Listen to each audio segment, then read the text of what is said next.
Muito boa noite, gente. Saudação de paz a todos vocês.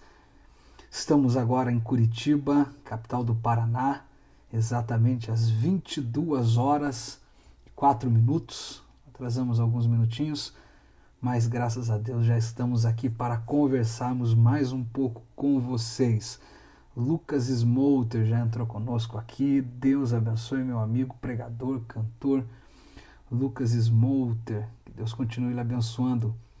Nós estamos começando hoje mais uma conversa sobre o tema o cristão e a política. Estamos aqui com vários irmãos entrando conosco. Eli Bueno, doutor Eli, lá de Rondônia, meu cunhado. Pastor Nilson Gomes já entrou com a gente aqui. Hoje nós estaremos conversando. Estamos somente aguardando ele fazer a solicitação sobre este tema tão importante. Na verdade, já estamos há mais ou menos 2 semanas trabalhando o tema o cristão e a política, com conversas, alguns vídeos, e a partir de semana que vem estaremos sendo um pouco mais específicos, postando e publicando vídeos, conversando com o pastor Nilson. Jairo, Deus abençoe. A minha esposa Aline Bueno está conosco aqui também. Ana Paula, Deus abençoe. Entrou com a gente aqui. Pastor Nilson, a paz do Senhor, meu amigo. Paz do Senhor, como é que tá? Tô bem, graças a Deus. Que alegria rever o senhor, meu mano. Maravilha, alegria nossa, prazer enorme estarmos mais uma vez aí em contato e mesmo que à distância, né? Mas estamos aí. Estivemos juntos no começo do ano, né? Lá, em janeiro. Janeiro. Foi bom demais. Foi muito Aquela bom e vigília agora gloriosa da Almades. E agora estamos aqui através das nossas redes sociais, é enfrentando essa verdade. quarentena, essa pandemia, esse isolamento social aí, de É, forma saudável, né? é verdade. Como estão as coisas por aí, pastor Nilson? Como tem sido esse período de isolamento para o senhor? Rapaz, é difícil, né? Tá sendo difícil como tá sendo para todo mundo, né? Mas ao mesmo tempo a gente vai aprendendo algumas lições, vai revendo alguns conceitos, vai revisitando, né? Alguns pensamentos, alguns conceitos, revisitando ideias. Esses dias eu estava falando em revisitando, eu estava revisitando até as minhas caixas velhas que estão lá de jogar debaixo da cama, com fotos antigas, com Meu agenda. Deus. Eu estava vendo as anotações minhas lá de pregações de adolescente e São quase fitas 30 anos de ministério, né, pastor Nilson? fitas de pregação antigas, e eu estava lá revisitando, revendo. Então, assim, está sendo pesado, está sendo difícil o momento, como está sendo para todo mundo. Mas estamos tendo aí também uma grande oportunidade de nos refazer, nos reconstruir, de nos rever enquanto pessoas, enquanto seres humanos, enquanto discípulos de Jesus, enquanto amigos, enquanto filhos, enquanto pais de família. Enfim, estamos tendo uma grande oportunidade. E que essa oportunidade seja bem aproveitada. Verdade, eu estava conversando essa semana com alguns amigos e o termo que eu usei é muito parecido dessa revisitação que o senhor acabou de citar. Eu falei que estamos sendo ressignificados na quarentena e nós, enquanto pessoas e enquanto representantes do cristianismo na nossa nação, alguns valores estão sendo ressignificados, algumas coisas que nós havíamos esquecido porque adotamos outras que não deveríamos ter adotado e agora estamos tendo essa oportunidade de revermos e ter um novo tempo de conceitos fundamentados de forma clara, bíblica, através desse pensamento da reflexão que estamos agora sendo forçados a ter através do isolamento. Mas isso com certeza vem para apresentar um divisor de águas na nossa nação, e não na nossa nação apenas, mas no mundo como um todo, né?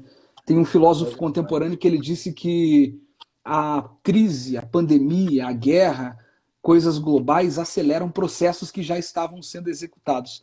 Então, eu creio que isso acelerou muita coisa que a gente, enquanto cristão, e principalmente na condição de pessoas bíblicas como o senhor, estavam batalhando, e isso acelera automaticamente essa batalha pelo cristianismo bíblico, sólido, verdadeiro, que agora volta a aparecer, porque essas duas filosofias estão sendo tiradas de lado, né? Então, Aham. é um prazer muito grande a gente hoje estar conversando sobre um destes propósitos que Deus tem dado para a gente, a condição de ressignificar os nossos valores, os nossos princípios, e sobre este tema tão importante, tão complexo, mas também tão polêmico, né? Para quem não É. conhece, a gente está conversando agora com o pastor Nilson Gomes. Ele é teólogo, escritor, pastor, conferencista, já tem mais de 30 anos de ministério, marcando o Brasil e fora, tantos países sendo alcançados por Deus através da vida do pastor Nilson. E hoje a gente está aqui para falar sobre o cristão e a política. É isso, pastor Nilson? Vamos conversar um pouquinho aí, né, sobre esse assunto, sobre esse tema. Como você falou aí, é um tema bastante controverso, né, bastante polêmico no contexto evangélico, vamos assim dizer, né? Mas é um tema que precisa ser tratado, precisa ser encarado de frente, né? Ser discutido com muita seriedade, com muito respeito, sobretudo, né? Muito respeito e muita seriedade. E esse tempo que a gente tem aqui, a gente vai conversar um pouquinho aí e acredito que pode servir pode acrescentar, né? Com certeza. Inclusive para mim que estou aqui para aprender com você aí. Capaz. Pastor Nilson, pedir para o pessoal que está com a gente, se quiser participar, deixar alguma pergunta, compartilhar com alguém, enviar o stories para alguém que esteja também interessado em conhecer sobre o assunto, vai ser muito importante a gente expandir essa transmissão para ampliarmos mais esse conhecimento. E antes de começarmos de fato a ouvir o senhor, eu quero dizer que nós vamos falar sobre política de forma séria, de forma coerente e bíblica, né? O que é de fato política muitas vezes é confundido. Então, aqui nós vamos tratar política não como caminhos para chegar ao poder, não como moeda de troca para interesses pessoais, não como caminho de negócios para a aposentadoria, para a estabilização financeira, não. Política como sendo o processo pelo qual todo cidadão consegue desenvolver em conjunto a convivência social, as convenções sociais, os tratados de relacionamento. Então, política, de fato, como a sua essência é pregada, desde a Grécia com Sócrates, Platão, depois começou a ser desenvolvida tanto na patrística com Agostinho, depois na escolástica com Tomás de Aquino, e já na Idade Moderna sendo ressignificada por alguns pensadores como Rousseau, como Maquiavel, Hobbes, Locke. Então, a política como o caminho pelo qual nós decidimos, de fato, a nossa civilização, a nossa sociedade, os nossos relacionamentos. E até antes de começarmos a conversar, eu falo sobre um texto que citei nas últimas conversas que tivemos, que é o chamado texto O Analfabeto Político. Eu vou parafrasear ele e eu não faço referência ao autor, e sim à produção do texto, que ele deixou de forma muito clara que o principal problema ou o pior analfabetismo é o analfabetismo político. O analfabeto político, ele não sabe que preço de feijão, preço de gasolina, preço de sapato, preço de combustível, preço de comércio, tudo isso são tratados políticos, tudo isso são decididos de forma política. E o pior de tudo que, além do analfabeto político, o arrogante analfabeto é aquele que bate no peito e diz: eu não me envolvo com política, eu não gosto de política, e mal sabe esses que não se envolvem, que são eles os causadores da prostituição, do aborto, do infanticídio e do pior de todos os bandidos, o E ele é vigário, o vigarista político. e ele é um ser político, né? Todo ser humano é um ser político. É construção nata do ser humano é ser político, né?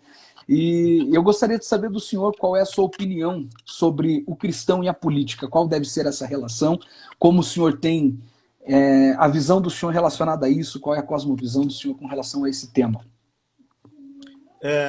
Eu vi, André, uma frase essa semana do Carlos Bezerra. Ele escreveu uma frase que eu achei interessante. Ele colocou assim: o evangelho é mais político do que o que você pensa, mas não do jeito que você pensa. Vou repetir a frase dele. O evangelho é mais político do que o que você pensa, mas não do jeito que você pensa. Então, assim, Eu tenho comentado isso, tenho falado isso em várias lives, que na verdade eu mesmo ainda não fiz nenhuma, né? Estou só atendendo, Participando. participando, atendendo a solicitação aí dos amigos e de irmãos, e até por conta desse isolamento social, do cancelamento dos eventos. Então, como é conhecido, né, as nossas agendas, que eu sou um pregador itinerante também, um evangelista itinerante, então as nossas agendas foram canceladas. E então, assim, muitos pastores, líderes, até estão aproveitando essa oportunidade para, de alguma forma, a gente terminar atendendo a igreja deles, né, o trabalho deles, através de conversas assim, através de Sim, lives. que enriquece muito também, né, pastor Gilson? Isso. E aí que acontece? Ao longo dessas lives, essas minhas participações aí, conversando com algum, inclusive ontem fiz uma entrevista com uma jovem lá de Rondônia, né? Ela me perguntou, fez muitas perguntas a respeito de política, e eu tenho insistido e batido nessa tecla. E dito o seguinte, que qual é o grande problema da igreja atual, da igreja no seu contexto brasileiro? Qual é o grande problema? Qual tem sido o grande problema? É que a igreja tem uma vocação política. A igreja tem uma vocação política e ela deve exercer essa sua vocação política. Só que o grande problema é que a igreja está confundindo, ela tem confundido a sua vocação política com militância política. Tá?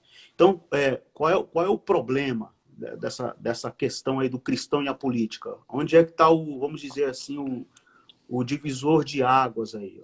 Ou a linha tênue, vamos dizer assim, né, do cristão e a política? Está exatamente aí. Né? Nós temos uma vocação política, nós temos uma missão, vamos dizer assim, exercer nós temos uma missão para exercer a nossa vocação política, só que no meio de toda essa coisa da estrutura religiosa, do jogo de interesse, da politicagem suja, da troca de favores, do beneficiamento próprio, as pessoas confundem e trocam a sua vocação política por militância política. E aí qual é o resultado? O resultado é o que nós estamos vendo aí. Nós estamos vendo uma igreja polarizada, politicamente falando. Nós estamos vendo uma igreja... Eu falo igreja no sentido geral. No sentido... Sim. Estamos vendo uma igreja polarizada, politicamente falando. Estamos vendo uma igreja vendida, politicamente falando. Estamos vendo uma igreja que está alimentando cada vez mais ódio. Assim, é muito controverso isso, né? Porque a igreja, como é que eu diria? A grande mensagem da igreja, a vida da igreja, a atitude da igreja, o comportamento da igreja devia fluir em amor. E olha que controverso isso, devia fluir em amor. Só que aí, por conta dessa polarização toda, especialmente agora nos últimos anos, um pouco antes das eleições de 2018, aí depois tivemos as eleições de 2018, e aí o problema não acabou, os ânimos não se acalmaram, muito pelo contrário, os ânimos continuaram acirrados. Tivemos o ano passado, ano 2019, todo tenso, todo complicado. Esse ano mal começamos e também já tivemos muita coisa. E agora, no meio dessa pandemia e dessa crise global, nós estamos vendo cada vez mais uma igreja perdida. Uma igreja perdida e por conta disso, alimentando essa coisa do ódio, da divisão. Nós estamos vendo um extremismo tão absurdo, tão horroroso, tão terrível, que famílias estão rompendo.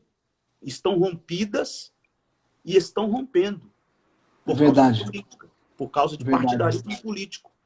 Nós estamos vendo fiéis no cenário igreja, fiéis sendo excomungado. Excomungado não porque foi excluído por causa de política, não é isso. Excomungado no sentido assim, que você tem várias... Ser deixado de lado, né?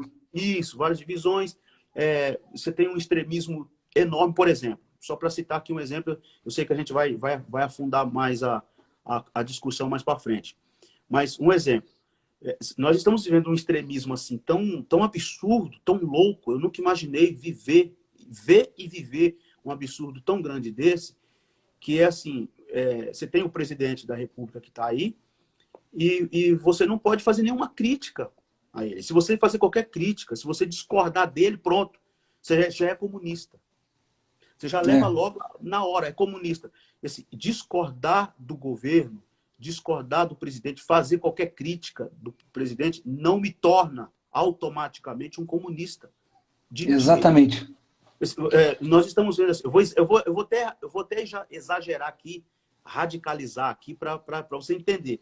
Nós está tão confuso e tão terrível o negócio que se você estiver no culto, e você levantar a mão esquerda para dar glória a Deus, comunista. Então, assim, eu penso que para nós começarmos essa discussão, nós temos que compreender e compreender bem essa questão da vocação política, que aí sim é o que eu defendo, é o que eu discuto, é o que eu prego, é o que eu concordo. A igreja tem essa vocação política, e compreender o que é essa militância política, porque o que está matando a igreja, o que está matando muitos líderes, muitos pastores e a igreja no modo geral, e por que não dizer até o Brasil, é essa militância política partidária, suja, imunda, briguenta, odienta, tem que acabar, principalmente do seio da igreja. É verdade. A gente vê hoje uma política binária, né? Bipartida. Então são dois lados que polarizaram o poder, agora aparentemente de forma mais intensa, sabendo que isso já está historicamente acompanhando o Brasil. Mas no discurso do senhor agora eu percebo que existem três problemas que acompanham a igreja, e agora vamos tentar resumir um pouco mais ao nosso campo, a igreja protestante, que tem como cerne a mesma origem, a ausência de informação, a ausência de conhecimento, a ausência de preocupação em passar, de fato, para quem acompanha a fé, e isso agora restrito ao campo da liderança, ao campo da administração, de explicar à igreja, explicar aos fiéis o que de fato é política, o que de fato é esse relacionamento entre pessoas que possuem o poder e dão a seus representantes a condição de exercer esse poder em nome do povo, até porque nós sabemos que o poder emana do povo, né?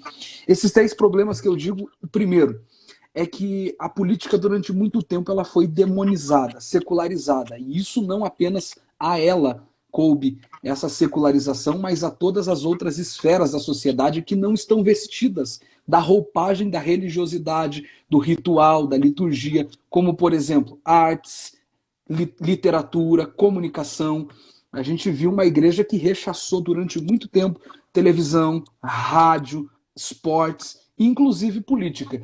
E tem gente que até hoje pensa, pastor Nilson, o senhor sabe disso, que política é do demônio, que política é do diabo.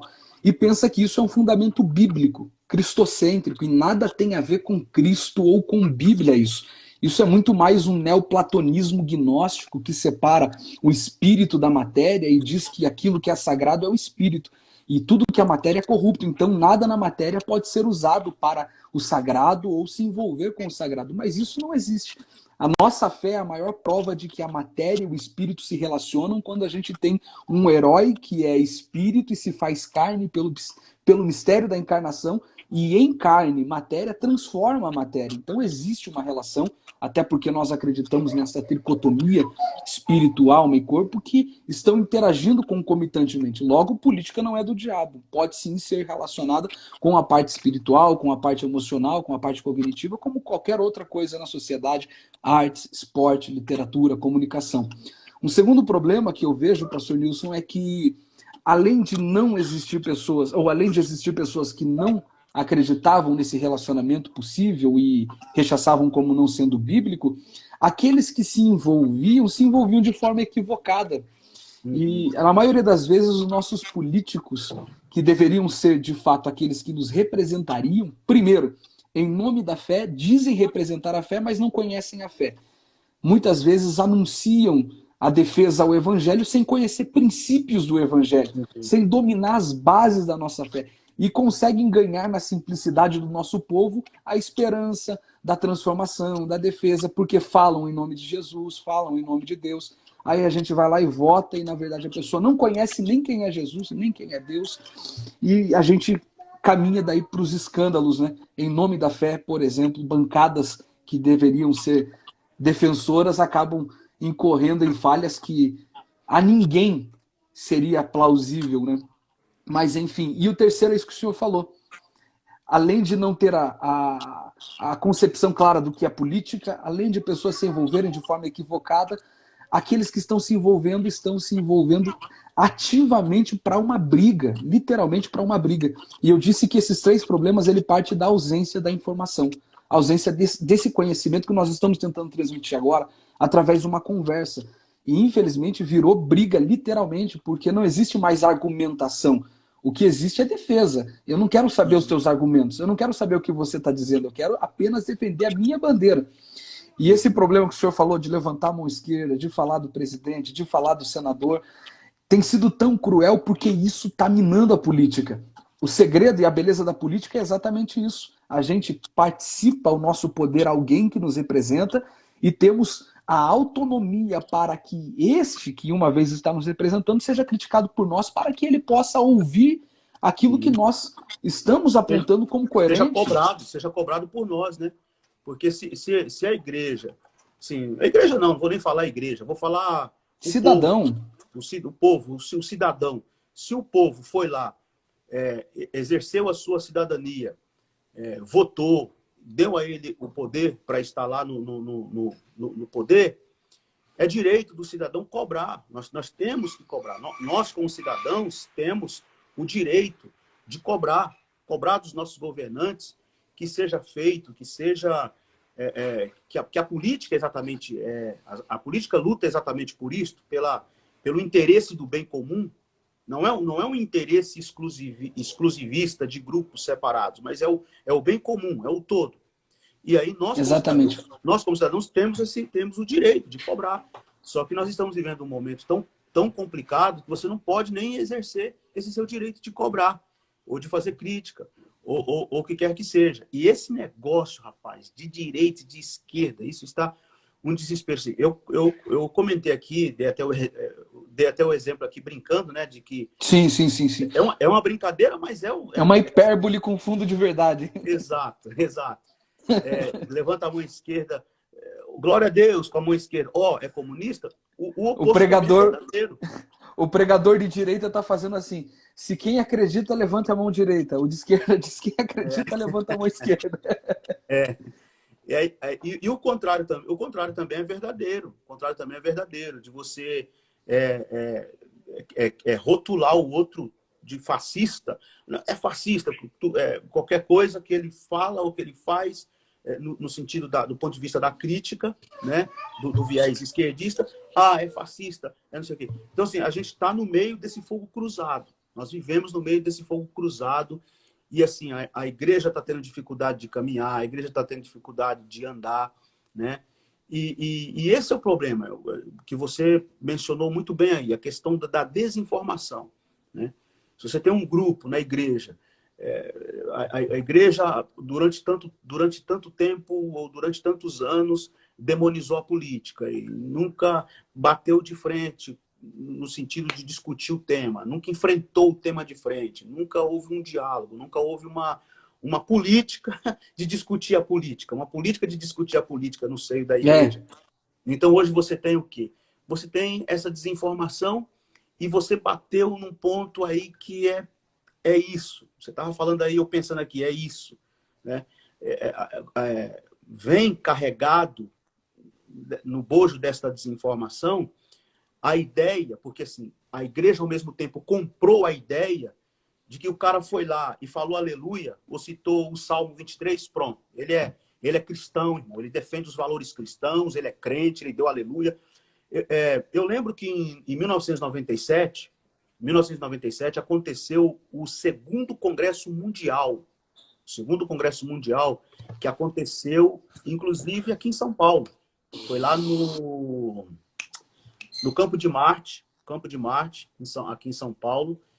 E foi foi manchete nos jornais, no Brasil e no mundo, figuras importantes, tanto da política como do mundo cristão, vieram de todo mundo, inclusive aquele pastor famoso lá da Coreia do Sul, pastor Paul Wilkchu, né, que agora é o nome Sim, dele, que ele mudou o nome dele para David Wilkchu, que é o pastor da maior igreja, da né, lá Coreia.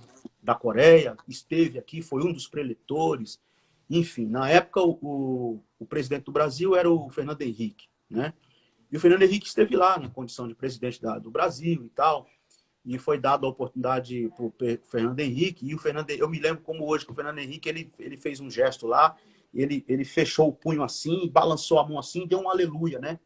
Deu um aleluia. Rapaz, isso aí mexeu com o povo crente de um jeito, mais de 1 milhão de pessoas, e as pessoas vibraram com isso aí, só via comentário para lá e para cá. Rapaz, você viu lá o Fernando Henrique, mais um pouquinho ele era batizado com o Espírito Santo. Ele levantou a perna, fez assim com a mão e deu aleluia. Então, assim, há uma confusão muito grande, e esse descuidado de fazer essa leitura, e saber separar. Eu vou votar nesse cara por quê? Por que eu estou votando nesse cara? Não, ele sabe o Salmo 23. Não, ele é a favor dos valores cristãos. Não, porque ele batizou no Rio Jordão. Não, porque eu quero saber mais a fundo. Essa é uma discussão que tem que ir mais a fundo. Não, assim, nós cristãos, nós como igreja e como cristãos, nós temos que parar de ser enganados. Parar de ser enganados, de que o cara subiu no púlpito, de que o cara falou em nome de Deus. Irmão, eu vou te falar mais uma coisa. É claro que na igreja ele vai falar em nome de Deus mesmo. É claro que lá na igreja, se perguntar se ele quer aceitar Jesus, ele vai, claro que ele aceita Jesus. Até eu, claro que aceita Jesus. E se ele estiver lá numa outra expressão religiosa, ele vai ser de acordo com aquela expressão religiosa. E se ele estiver lá se ele estiver envolvido num outro movimento, numa outra seita, ele vai ser de acordo com aquela seita. Então, aonde ele chegar, inclusive isso faz parte dessa jogada política, desse jogo político, dessa artimanha política, no sentido do jogo, do interesse político. Faz parte disso. Sim. E se nós não prestarmos atenção nisso, vamos continuar. Até quando? A minha pergunta é, até quando nós, igreja, nós crentes, nós evangélicos, nós cristãos, do jeito que quiser chamar, até quando que a gente vai viver assim? De engano em engano. Vem um, fala que é crente. Ah, glória a Deus, é isso que a gente precisa. Vem outro, fala um versículo para nós. Vem outro, daqui a pouco a gente vai ter político em cima do púlpito, falando língua estranha e profetizando, e a gente vai embarcar na dele.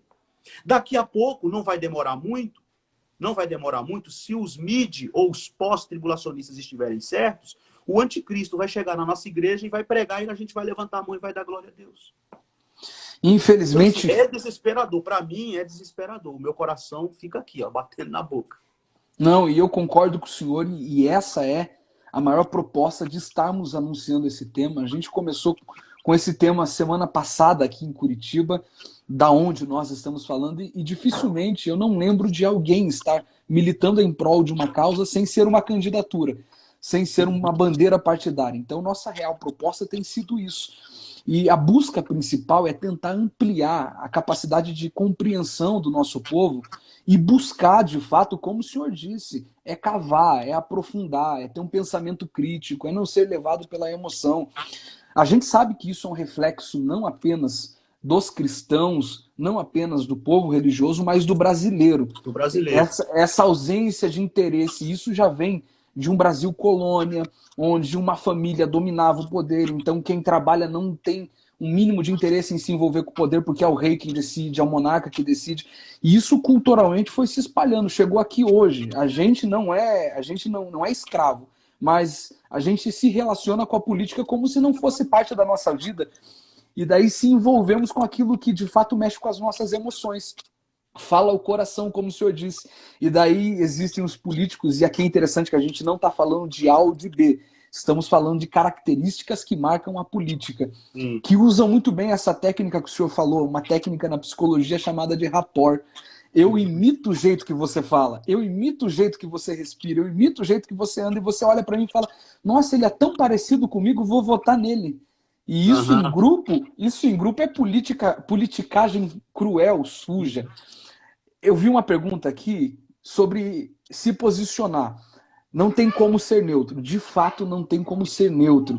Nós devemos nos posicionar. Só que existe uma diferença entre política e politicagem, entre política e partido. Aí está o que o senhor falou no começo, aquela militância política e a vocação política, né? Nós Uhum. devemos sim nos posicionar na defesa dos princípios do cristianismo, que é de fato aquilo que nos rege, que nos movimenta. E nós devemos batalhar em prol desses princípios com quem representa esses princípios. Se não representa os princípios, a gente deve de fato criticar, apontar e trocar se for a hora de trocar. E não apenas por roupagem de religiosidade manter uma briga política. Isso é o maior equívoco que a gente encontra hoje na nossa geração. Até um equívoco que, infelizmente, o senhor sofreu muito durante esses últimos dias por se posicionar. Alguém me Exatamente. perguntou, eu vou entrar agora a fazer uma pergunta, antes, porém, alguém fez uma pergunta para mim esses dias, André, se a gente anunciar isso como você está falando, não vai trazer um prejuízo, não vai trazer ataque, não vai trazer uma onda de críticas, porque é um posicionamento que ofende alguém que de fato está em uma visão equivocada de cristianismo. E eu disse para essa pessoa, quem foi que disse que o cristianismo foi criado para ser palatável? O evangelho não é uma mensagem para servir ao bom gosto de quem está escutando. A mensagem de Cristo, ela não tem o compromisso de agradar o desejo ou o gosto de quem ouve. Ela não tem a preocupação de ser palatável. Se fosse preocupada em ser bela para quem ouve, atrair os desejos de quem ouve, o símbolo dela não seria uma cruz, que é um escárnio, né? Então, sim, o posicionamento vai atrair críticas. E Jesus não teve problema com isso, né?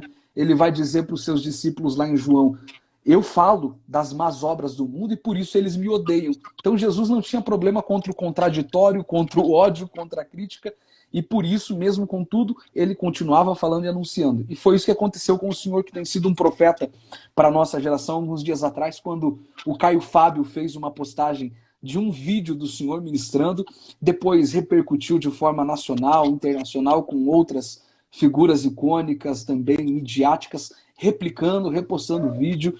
Como que foi a experiência? O que o senhor pode contar para a gente? Como que era as circunstâncias daquela administração que o senhor estava dizendo?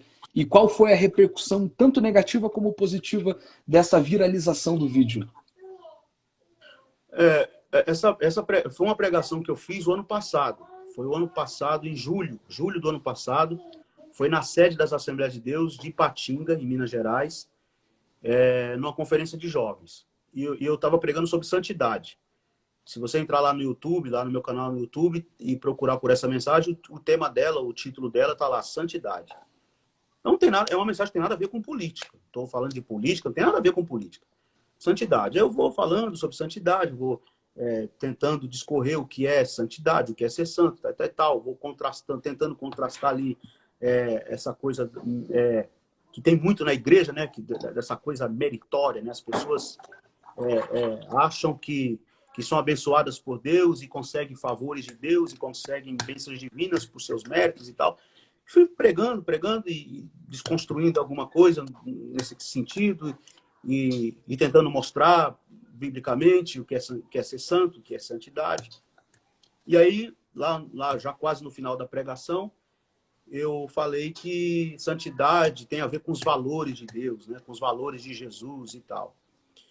Aí, eu, nessa discussão, falando ali o que eram os valores de Deus, os valores de Jesus, eu entrei e falei assim, eu não posso me calar, usei essa expressão, eu não posso e não vou me calar diante de uma igreja, diante de pastores, líderes e pastores, igrejas, que para apoiar um candidato, fizeram um selfie, os pastores, tem foto aí, não estou inventando. Teve gente que escreveu para mim falando que eu estava inventando, que isso não existiu, que eu estava inventando.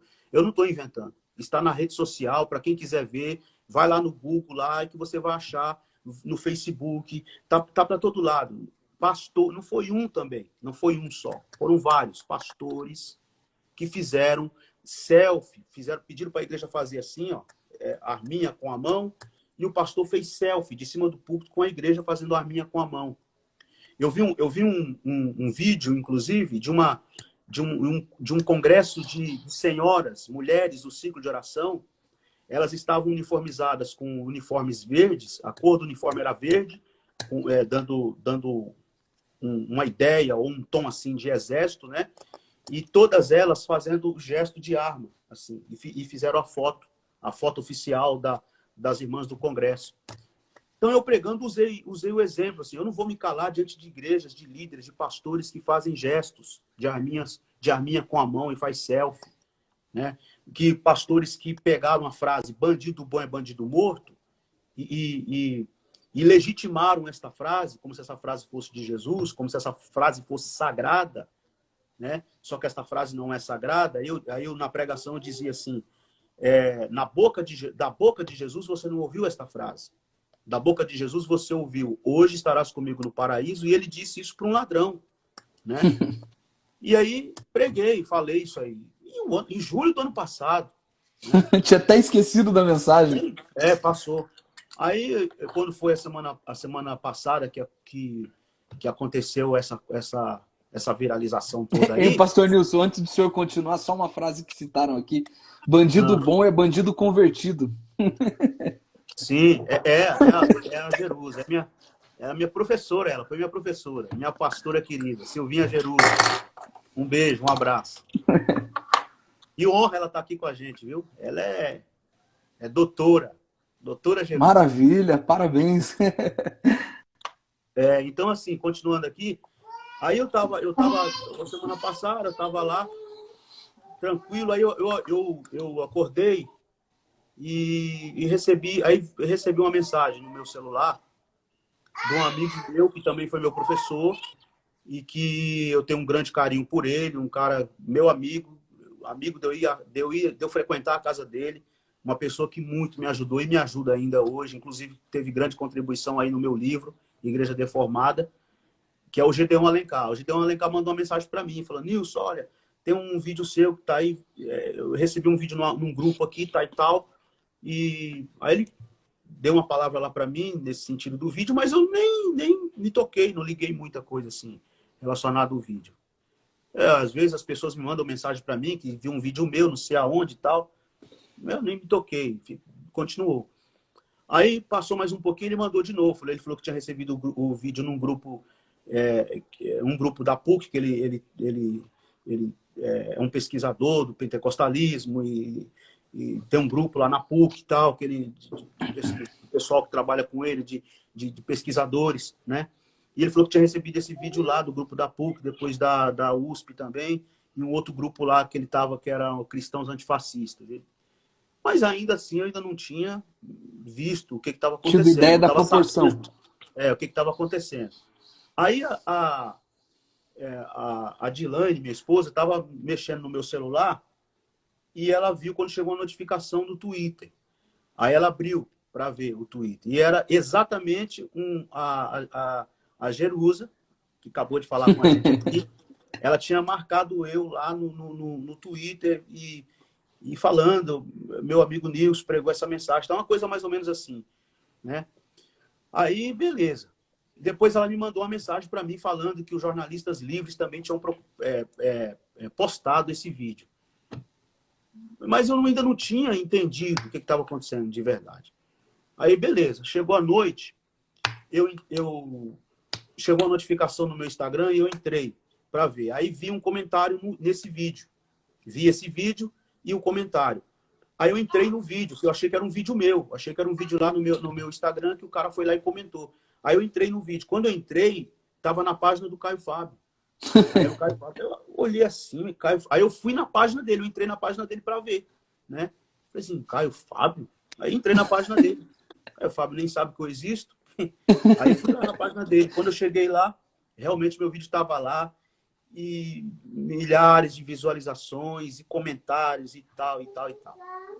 Enfim, aí eu comecei a me dar conta que o negócio tinha explodido. Aí o pessoal começou a mandar mensagem para mim, com print, que o Danilo Gentili tinha postado, que a Gleice Hoffmann, que é a presidente lá do PT, tinha postado, que não sei mais quem postou, e começaram a me mandar e cantores famosos aí do mundo gospel. Meu filho gosta muito de bola, o Nicolas, ele mandou lá para mim uns prints lá, que uns jogadores que ele segue lá, que viram o vídeo e curtiram o vídeo, e não sei o quê, e virou essa agonia. Aí, assim, um monte de mensagem, eu comecei a receber um monte de mensagem, pessoas me agradecendo, me parabenizando. Ah, pastor, achei que tinha se perdido. Ah, ainda há esperança, e não sei o quê, e não sei o quê. E um monte de palavras de elogio e tal e tal. Só que eu também comecei a receber, claro que foi bem pequena a parcela em relação às pessoas que me Aos escreveram elogios. mensagens elogiando. A parcela foi bem pequena, mas eu comecei a receber mensagens de ataques. Aí mandaram mensagem para mim me ameaçando, fizeram ameaça, dizendo que eu ia morrer, que não sei o quê e tal. Depois eu recebi mensagens falando que me chamando de esquerdopata, disfarçado de pastor, de comunista, vai pregar na China, vai para Cuba, vai para Venezuela. Eu sabia que você é isso mesmo, seu traidor do púlpito, você é um traidor do púlpito, você traiu o púlpito da igreja. E detalhe, todas estas mensagens que eu recebi foram de crentes e pregadores, pastores e pregadores itinerantes. Todas. Eu fiz questão de olhar uma por uma delas. Todas que eu olhei, que me atacaram, que fizeram ameaça, era de crentes e pastores. Aí você me perguntou aí, qual foi o lado positivo, né? Isso. Tá. Qual foi o lado positivo? Eu recebi, olha, centenas. Eu não tenho nem condições de te falar e te mostrar, mas eu recebi centenas de mensagens de ateus, candomblecistas, umbandistas, católicos, espíritas, homossexuais, pessoas que eram crentes e se desviaram da igreja, né? Eram crentes. Eu recebi vários jovens, não foi um nem dois, vários jovens, principalmente jovens, que foram criados na igreja e se afastaram, se desviaram da igreja e são homossexuais, que me mandaram mensagem chorando. Eu tenho as mensagens todas guardadas aqui comigo. Todos eles. Não teve nenhum assim. Eu fiquei procurando para ver se tem pelo menos, para eu guardar de lembrança. Que falou contra mim, que me atacou, para eu guardar de lembrança. Não teve nenhum ateu, nenhum católico, nenhum espírita, nenhum bandista, nenhum. Todos falando, eu te agradeço, pastor, por essa pregação. Eu fui lá no seu canal, assisti a pregação inteira, a sua pregação fantástico. Me abriu a minha mente, me abriu meu coração, me abriu meu coração para Jesus. Eu quero saber mais de Jesus. E para você ter uma ideia, eu recebi mensagem de pessoas que disseram assim, eu quero ser um seguidor de Jesus. O que eu faço para ser um seguidor de Jesus? Porque a imagem que eu tenho de igreja, de pastor, é de gente odiosa, é de gente revoltada, é de gente hipócrita, é de gente preconceituosa, é de gente racista. E você fez um ateu da glória a Deus. Eu recebi mensagem assim, né? Em contrapartida, pastores, pregadores itinerantes,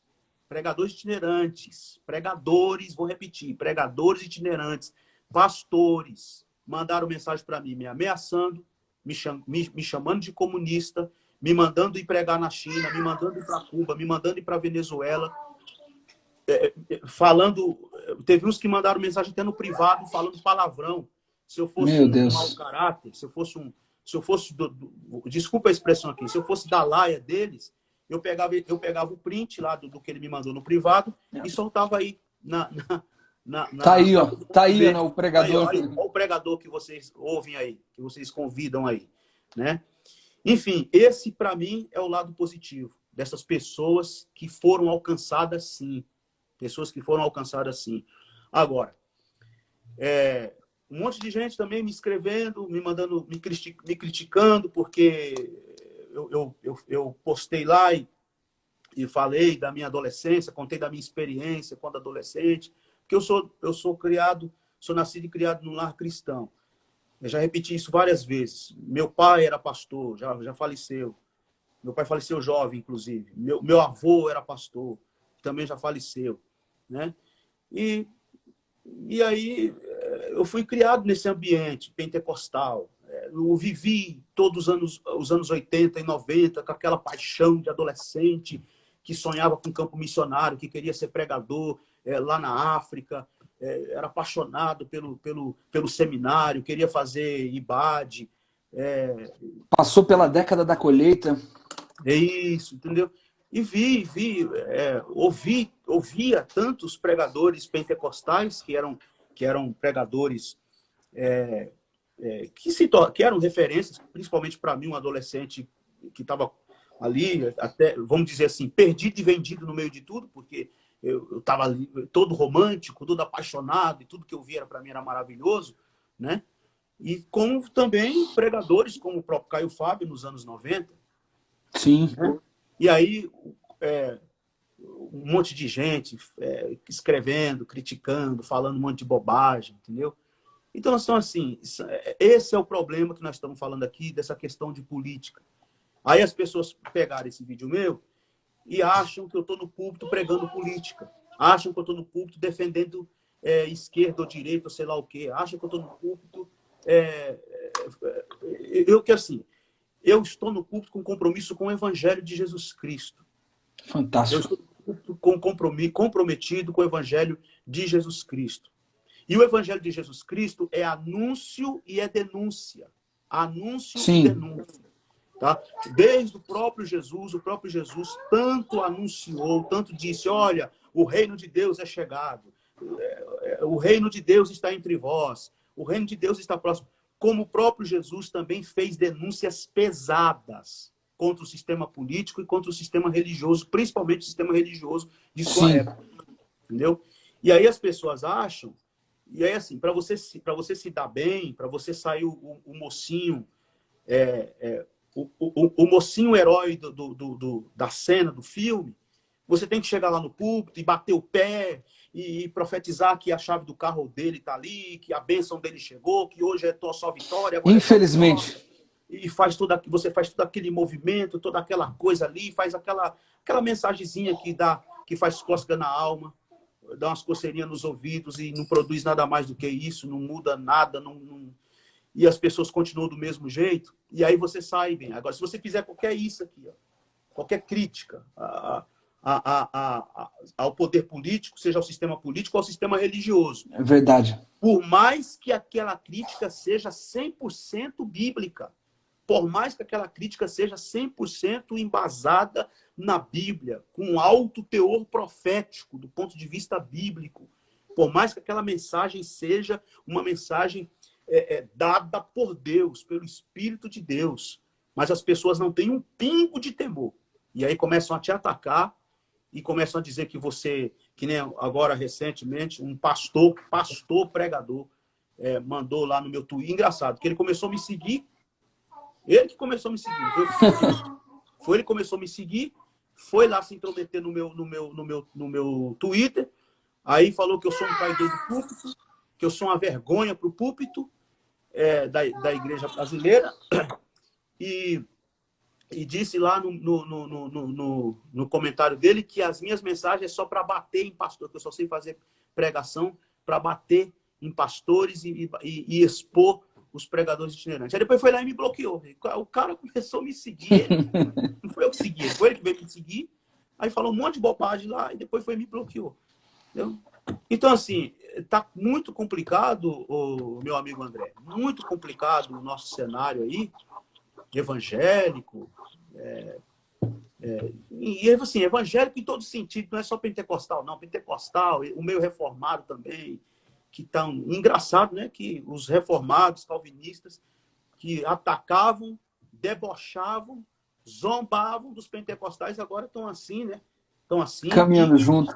E os pentecostais lambendo bota dessa gente, né? E assim, e qual o grande problema? O grande problema não é, não, mas você é contra a unidade da igreja? Isso é unidade? Eu não estou vendo unidade aí, eu estou vendo aí jogo de interesse. Politicagem barata, da mais suja e perversa. Infelizmente.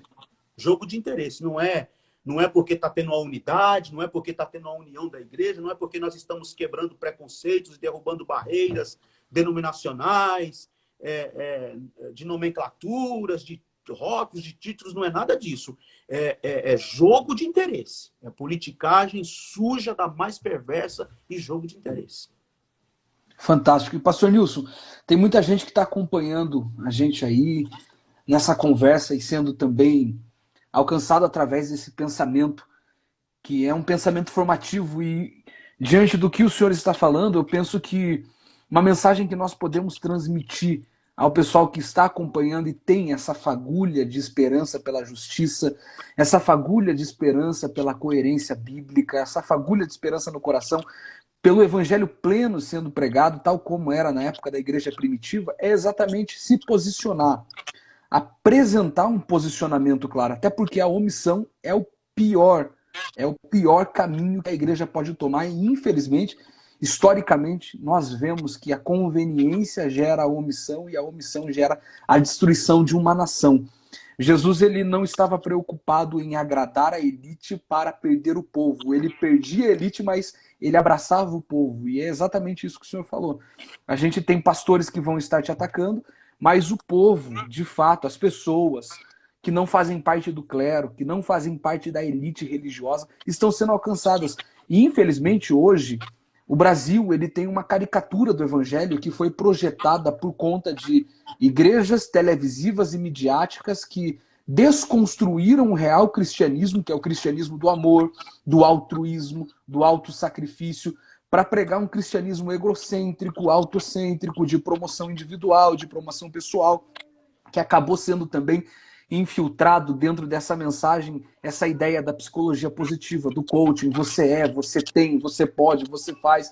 Aí a gente liga a televisão, tem igrejas dizendo, anunciar um evangelho, mas não o evangelho de Cristo, não o evangelho do autossacrifício, da autorrenúncia.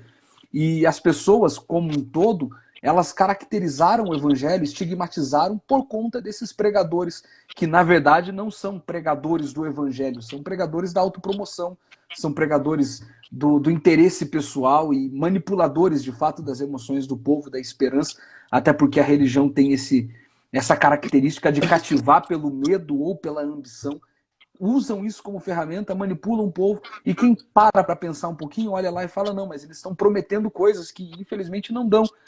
Aí, quando ouvem uma mensagem como essa, desconstrói aquela caricatura falsa que é construída por conta de representantes falsos e falam, não, mas eu nunca tinha ouvido dessa forma, eu nunca parei para ver ou ouvir alguém falar dessa maneira sobre o evangelho. E aí acontece esse processo de transformação, de mudança, de libertação, que é ocasionado pela palavra.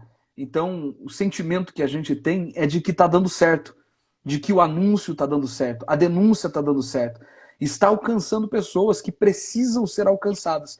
E isso contagia, pastor Nilson. Eu acredito que o Brasil ele está passando por um momento de transição, sim.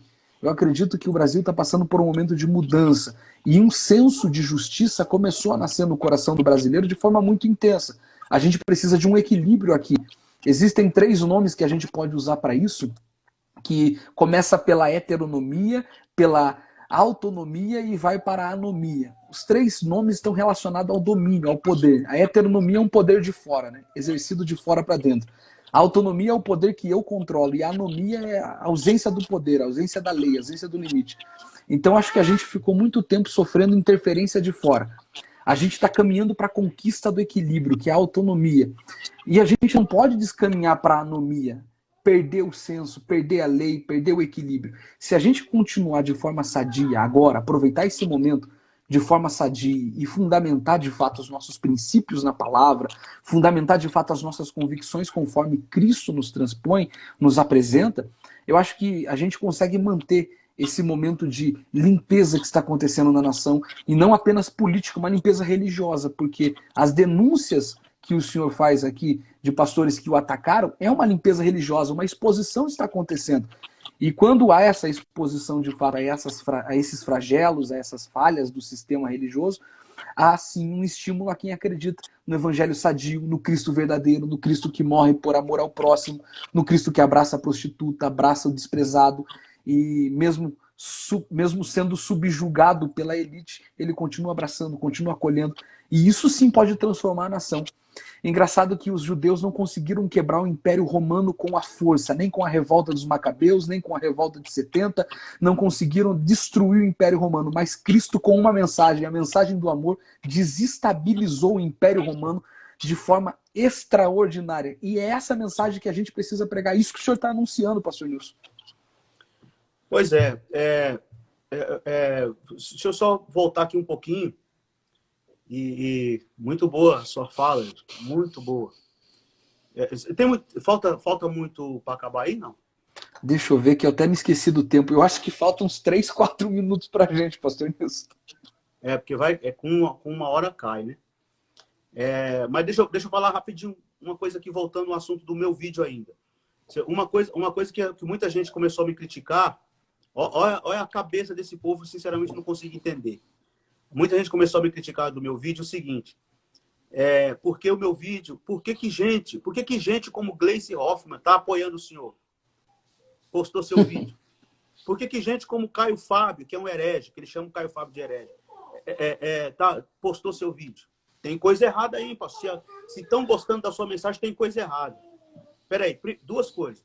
Primeiro, que culpa tenho eu se recortaram um trecho da minha mensagem e eles postaram lá? O que eu tenho a ver com isso? Uma mensagem que eu preguei o ano passado, há quase um ano atrás, que não tem nada a ver com política. Se alguém foi lá e recortou esse trecho para o bem ou para o mal e postou, o que é que eu tenho a ver com isto? Tá? Segunda coisa. Se estas pessoas são consideradas, são tratadas pessoas pecadoras, pessoas perversas, pessoas marginalizadas, no sentido de que eu sou santo e essas pessoas aí são prevaricadoras, essas pessoas são pecadoras. Aí eu faço uma pergunta. Quem foram os maiores admiradores e simpatizantes de Jesus? Quem foram mesmo? Prostitutas, publicanos, pecadores, gente que era... Inclusive, Jesus foi chamado de comilão e beberrão, amigo de publicanos e pecadores. E a grande motivação de Jesus contar aquelas 3 parábolas, a da ovelha perdida, da dracma perdida e do filho pródigo, foi por quê mesmo? Porque Jesus estava recebendo pecadores e publicanos e comendo com eles.